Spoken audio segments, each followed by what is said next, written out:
Europe ফুটবলের অধ্যায় শেষ করে ব্রাজিলিয়ান সুপারস্টার যোগ দিয়েছিলেন সৌদি প্রো লিগের ক্লাব আল হিলালে। তবে আল হিলালে যোগ দেওয়ার পর থেকে ক্লাবটির হয়ে প্রথম মৌসুমে মাত্র 5টি ম্যাচে মাঠে নামতে পেরেছিলেন নেইমার। এরপর জাতীয় দলের হয়ে খেলতে গিয়ে এসিএল ইনজুরিতে পড়ে মাঠের বাইরে ছিটকে যান এই ব্রাজিলিয়ান সুপারস্টার। সেই ইনজুরির কারণে নেইমার জুনিয়র মাঠের বাইরে ছিলেন দীর্ঘ 1 বছর। এসিএল ইনজুরি কাটিয়ে চলতি বছরের গত 21 অক্টোবর আল হিলালের হয়ে মাঠের খেলায় ফিরেছেন নেইমার জুনিয়র। তবে দলটির হয়ে এই মৌসুমে 2 ম্যাচ মিলিয়ে খেলেছেন মাত্র 45 মিনিট।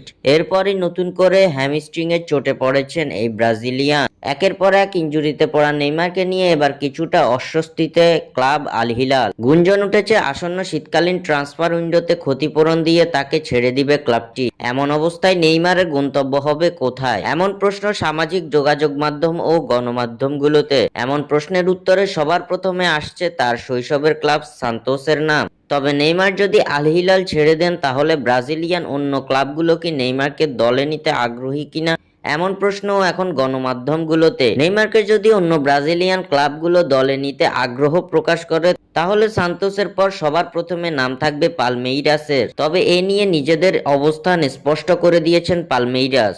বরং কিছুটা নেইমারকে অপমান করার সুরেই এর উত্তর দিয়েছেন পালমেইরাসের সভাপতি লেইলা। তিনি সাফ জানিয়ে দিয়েছেন তার ক্লাব কোনো হাসপাতালের বিভাগ নয়। এই প্রসঙ্গে লেইলা বলেন, নেইমার পালমেইরাসে যোগ দেবেন না। এই ক্লাব তো কোনো হাসপাতালের চিকিৎসা বিভাগ নয়। আমি এমন কাউকে দলে চাইবো যে অবিলম্বে যোগ দিতে আসবে।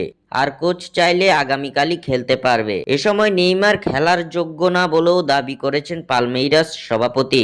তিনি বলেন, আমি আমাদের এমন একজন খেলোয়াড়কে দলে টানবো না যে কিনা খেলারই যোগ্য নয়। এভাবেই নিজ দলে ফেরানোর প্রসঙ্গে নেইমারকে অপমান করে মন্তব্য করলেন পালমেইরাস সভাপতি লেইলা। স্বাক্ষর থেকে সাদবিন ইসলাম।